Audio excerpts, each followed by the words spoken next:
Ben Francis a 19 ans en 2012, vit chez ses parents à Birmingham, en Angleterre, livre des pizzas le soir pour payer ses études et possède exactement 500 livres sterling d'économie sur son compte bancaire quand il décide de lancer une marque de vêtements de fitness depuis sa chambre d'étudiant sans aucune expérience en mode, en business ou en marketing. 10 ans plus tard, Gymshark est valorisé à 1,450 milliard de livres sterling, génère plus de 500 millions de livres de revenus annuels et domine complètement le marché européen et américain des vêtements de fitness chez les moins de 35 ans. Tout ça sans avoir dépensé un seul euro en publicité payante pendant les 5 premières années cruciales de croissance. Ce qui rend cette histoire absolument fascinante pour n'importe qui veut créer un business en 2026, c'est que Ben n'a pas inventé un produit révolutionnaire et n'avait aucun avantage particulier. Il a simplement appliqué un modèle économique précis qui est encore parfaitement reproductible aujourd'hui dans des centaines d'industries différentes. Dans les 15 prochaines minutes, vous allez découvrir exactement comment il est passé de 500 livres dans sa chambre d'étudiant à 100 millions de livres de revenus en déconstruisant le modèle exact qu'il a appliqué. Et surtout, comment vous pouvez reproduire ce même modèle dans votre propre niche. En 2012, Ben Francis a 19 ans, passe ses journées à la salle de musculation entre ses cours et son job de livreur de pizza et se retrouve confronté à un problème que des millions de jeunes pratiquants de fitness ressentent sans pouvoir le formuler clairement. Les vêtements de sport disponibles sur le marché sont soit des marques de luxe comme Lululemon qui vendent des leggings à 120 euros et qui sont financièrement inaccessibles pour un étudiant, soit des marques de masse comme Nike ou Adidas qui font des vêtements techniquement corrects mais esthétiquement sans âme, qui ne reflètent absolument pas l'identité et le lifestyle que les jeunes passionnés de fitness veulent projeter. Le problème fondamental qu'il identifie va bien au-delà de la simple qualité ou du prix des vêtements. Il réalise que pour sa génération, qui est la première à grandir avec Instagram, lancé en 2010,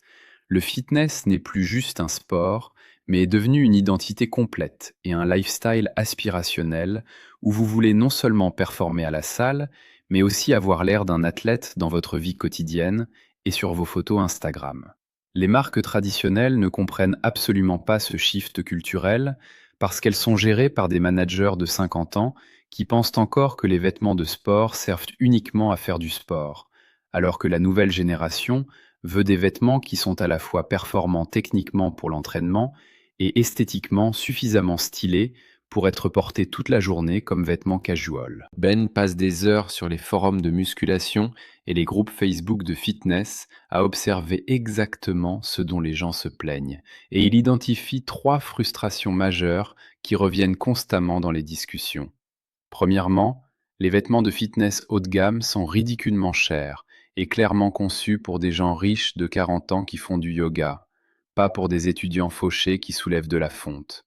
Deuxièmement, les coupes des vêtements de sport traditionnels sont conçues pour cacher le corps, alors que les pratiquants de musculation veulent au contraire des coupes qui mettent en valeur leur physique qu'ils ont travaillé pendant des années. Et troisièmement, il n'existe aucune marque qui représente vraiment la culture fitness moderne, avec ses codes, ses valeurs et son esthétique spécifique. Ce qui rend ce problème particulièrement intéressant d'un point de vue business, c'est qu'il existe un écart massif entre ce que le marché offre actuellement et ce qu'une audience énorme de plusieurs dizaines de millions de jeunes adultes dans le monde occidental veut désespérément, mais ne trouve nulle part. Et cet écart représente une opportunité commerciale de plusieurs milliards, parce que cette audience est prête à payer un prix premium pour une marque qui les comprend vraiment et qui représente leur identité. Ben comprend intuitivement que si vous pouviez créer une marque de vêtements de fitness avec une qualité premium comparable à Lululemon, mais à un prix accessible aux étudiants, avec des coupes spécifiquement conçues pour mettre en valeur un physique musclé plutôt que pour le cacher, et avec une identité de marque qui parle authentiquement à la culture fitness moderne, vous pourriez capturer ce marché massif que toutes les marques établies ignorent complètement. La solution que Ben construit en 2012 avec ses 500 livres de capital initial repose sur une stratégie en plusieurs phases, où il commence par tester le marché avec le minimum de risques possible avant de s'engager à fond, Et cette approche méthodique est absolument cruciale pour comprendre comment reproduire le modèle avec un budget limité. La phase 1 consiste à faire du dropshipping basique de suppléments alimentaires depuis sa chambre d'étudiant, en créant un site web ultra simple avec Shopify, en important des produits génériques depuis des fournisseurs chinois qu'il revend avec une petite marge, et en utilisant ce business pour apprendre les bases de l'e-commerce, comprendre comment attirer du trafic, convertir des visiteurs en acheteurs et gérer toute la logistique d'expédition sans investir dans du stock. Ce qui est brillant dans cette phase initiale de dropshipping que beaucoup d'entrepreneurs négligent, c'est qu'elle lui permet de générer ses premiers 1000 livres de chiffre d'affaires et quelques centaines de livres de profit tout en validant une hypothèse fondamentale. Il peut effectivement vendre des produits en ligne à des passionnés de fitness en utilisant des forums et des groupes Facebook comme canaux d'acquisition gratuits. Et cette validation lui donne la confiance nécessaire pour passer à la phase 2, qui est beaucoup plus risquée parce qu'elle nécessite d'investir dans du stock physique. La phase 2 commence quand il réalise que les vêtements de fitness ont des marges beaucoup plus intéressantes que les suppléments et que le marché est clairement sous-servi. Donc, il prend ses économies de dropshipping plus ses 500 livres initiaux et contacte des fabricants en Europe de l'Est pour produire les premiers prototypes de vêtements Gymshark avec des designs qu'il a dessinés lui-même sur Photoshop sans aucune formation en design. Le produit initial qu'il lance est volontairement ultra focalisé sur une seule catégorie pour éviter de diluer ses ressources limitées. Des débardeurs et des t-shirts pour hommes avec une coupe spécifiquement conçue pour mettre en valeur les muscles développés par la musculation, avec un tissu technique qui évacue la transpiration pendant l'entraînement, mais qui a l'air suffisamment stylé pour être porté en dehors de la salle, et surtout avec un prix positionné à 30 à 40 livres, qui est 3 fois moins cher que Lululemon, mais 2 fois plus cher que Primark. Ce sweet spot psychologique où les étudiants peuvent se l'offrir en se privant un peu, mais où le produit conserve une perception de qualité premium. Le logo Gymshark avec son requin stylisé est volontairement minimaliste et moderne pour plaire à l'esthétique Instagram de sa génération, à l'opposé des logos énormes et criards des marques de sport traditionnelles, et cette subtilité visuelle devient ironiquement un énorme avantage marketing parce que les gens qui portent Gymshark deviennent immédiatement identifiables par les autres membres de la communauté fitness sans avoir l'air de faire de la publicité gratuite. Le deuxième pilier fondamental de sa solution, qui explique vraiment son explosion virale, c'est sa stratégie marketing qui repose entièrement sur les micro-influenceurs fitness à une époque, en 2012, où le marketing d'influence n'existe même pas encore comme industrie établie et où les marques dépensent encore des millions en publicité télévisée traditionnelle. Ben identifie sur Instagram et YouTube des dizaines de pratiquants de musculation qui ont entre 5000 et 50 000 followers, qui postent régulièrement des vidéos d'entraînement et des photos de transformation physique, et qui n'ont jamais été approchés par aucune marque parce qu'ils sont considérés comme trop petits pour intéresser Nike ou Adidas. Et ils leur envoient gratuitement des produits Gymshark en échange de rien du tout, juste en espérant qu'ils les porteront dans leurs vidéos s'ils aiment la qualité. Ce qui se passe ensuite dépasse toutes ces espérations. Ces micro-influenceurs adorent tellement les produits qu'ils les portent naturellement dans toutes leurs vidéos sans même qu'on leur demande et commencent à taguer Gymshark organiquement parce qu'ils sont genuinement excités d'avoir découvert une marque qui les comprend vraiment. Et leurs audiences, composées de jeunes passionnés de fitness, voient ces influenceurs qu'ils admirent porter Gymshark et veulent immédiatement acheter les mêmes vêtements pour ressembler à leurs idoles. Cette boucle virale se déclenche de façon complètement organique. Ben envoie des produits gratuits à 50 micro-influenceurs. Ces 50 personnes créent du contenu vu par 2 millions de personnes au total. 10 000 de ces viewers achètent des produits Gymshark et parmi ces 10 000 clients, 100 deviennent eux-mêmes des micro-influenceurs qui postent des photos en portant Gymshark, ce qui génère encore plus de visibilité, créant un effet boule de neige exponentiel sans qu'il ait besoin de dépenser un seul euro en publicité Facebook ou Google. Le lancement initial en 2012 se fait avec un budget marketing de littéralement 0 livres sterling parce que Ben n'a pas d'argent pour acheter de la publicité, mais cette contrainte financière se transforme en avantage stratégique massif parce qu'elle le force à construire une croissance organique durable basée sur la qualité du produit et l'authenticité de la marque plutôt que sur des acquisitions payantes qui auraient été impossibles à scaler. Les premiers 100 clients viennent directement des forums de musculation britanniques où Ben est actif depuis des années et où il poste des photos des nouveaux produits en expliquant honnêtement qu'il vient de lancer sa propre marque et qu'il cherche des early adopters qui veulent supporter un entrepreneur local. Et cette transparence totale crée une connexion émotionnelle immédiate avec une audience qui veut activement aider un des leurs à réussir. Ce qui déclenche vraiment l'explosion de croissance exponentielle entre 2012 et 2015,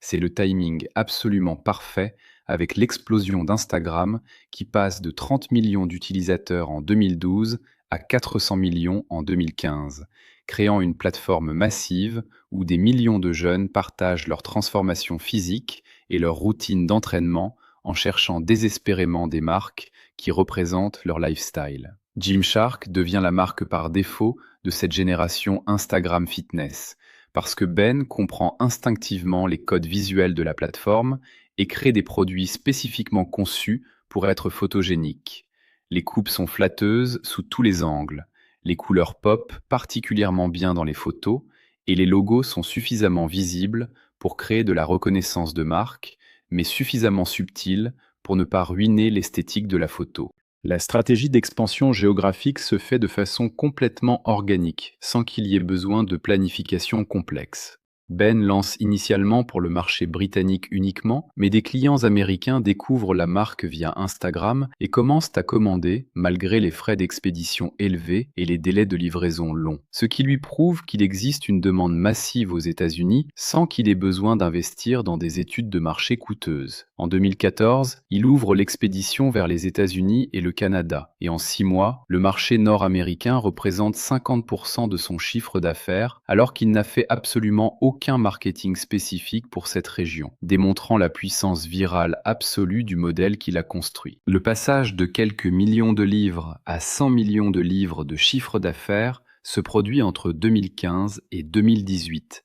en appliquant une stratégie de scale systématique basée sur 3 piliers. Premièrement, l'expansion de la gamme de produits pour couvrir progressivement tous les besoins des pratiquants de fitness en ajoutant des leggings pour femmes qui deviennent instantanément leur catégorie la plus vendue et génèrent 50% du chiffre d'affaires total. Puis des shorts, des sweats, des accessoires et finalement des chaussures. Deuxièmement, le passage de micro-influenceurs gratuits à des partenariats payés avec des macro-influenceurs qui ont plusieurs millions de followers et qui peuvent générer des pics de vente massifs lors de lancements de collections. Et troisièmement, l'investissement dans l'infrastructure logistique avec des entrepôts aux États-Unis et en Europe pour réduire les délais de livraison de 3 semaines à 3 jours, ce qui transforme complètement l'expérience client et réduit drastiquement les retours. Ce qui différencie vraiment la croissance de Gymshark de celle d'autres marques e-commerce qui explosent puis s'effondrent,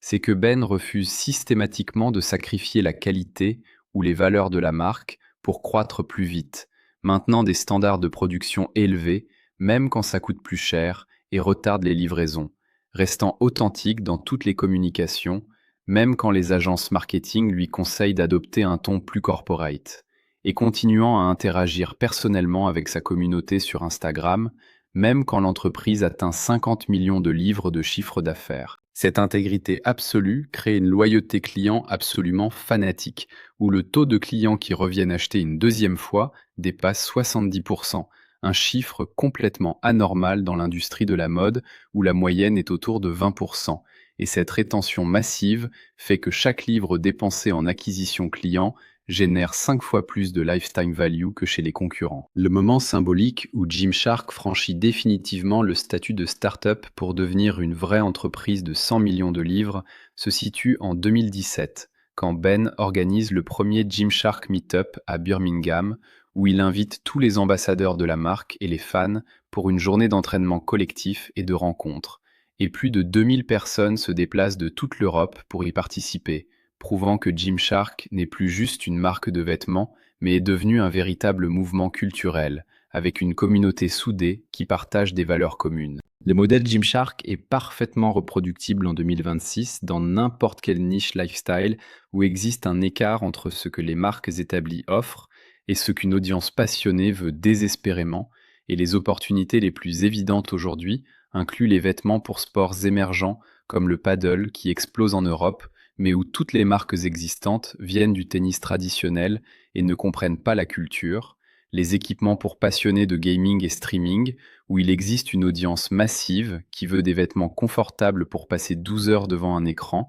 mais avec un style qui reflète leur identité geek, les accessoires pour nomades digitaux qui veulent du matériel à la fois fonctionnel pour travailler en voyageant et esthétique pour leurs photos Instagram, ou encore les vêtements sustainable pour la génération Z qui veut de la mode éthique mais qui refuse les designs moches et les prix prohibitifs des marques éco actuelles. Pour reproduire le modèle en 2026 avec un budget limité de quelques milliers d'euros, vous devez appliquer exactement la même séquence que Ben. Phase 1, valider qu'il existe une audience en faisant du dropshipping de produits existants pour apprendre l'e-commerce et générer vos premières ventes. Phase 2, investissez tout dans la production d'un premier produit ultra focalisé avec une qualité premium mais un prix accessible. Phase 3, envoyez gratuitement vos produits à 50 micro-influenceurs dans votre niche qui ont entre 5000 et 50 000 followers sur TikTok ou Instagram et qui n'ont jamais été approchés par des marques.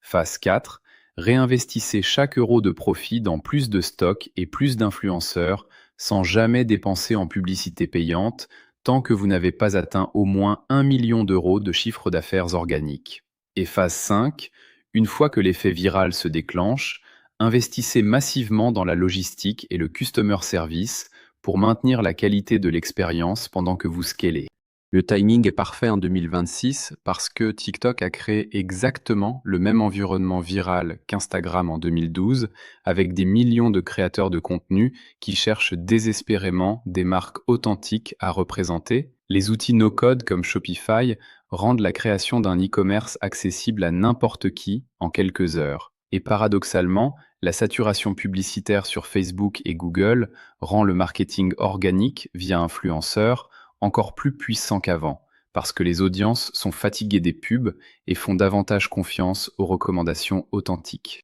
Ben Francis est passé de 500 livres dans sa chambre d'étudiant à 100 millions de livres de chiffre d'affaires en 10 ans en appliquant un modèle simple. Identifier une audience passionnée, mal servie par les marques existantes, créer un produit premium à prix accessible qui représente vraiment leur identité, et construire une croissance virale organique via des micro-influenceurs plutôt que de la publicité payante. Si cette déconstruction vous a montré qu'il est possible de créer une marque à 8 ou 9 chiffres en partant de zéro avec un budget minimal, abonnez-vous au livre du millionnaire où on déconstruit les modèles exacts des entreprises qui dominent. Dites-moi en commentaire dans quelle niche vous pensez pouvoir reproduire le modèle Gymshark en 2026. Rendez-vous très bientôt pour la prochaine déconstruction.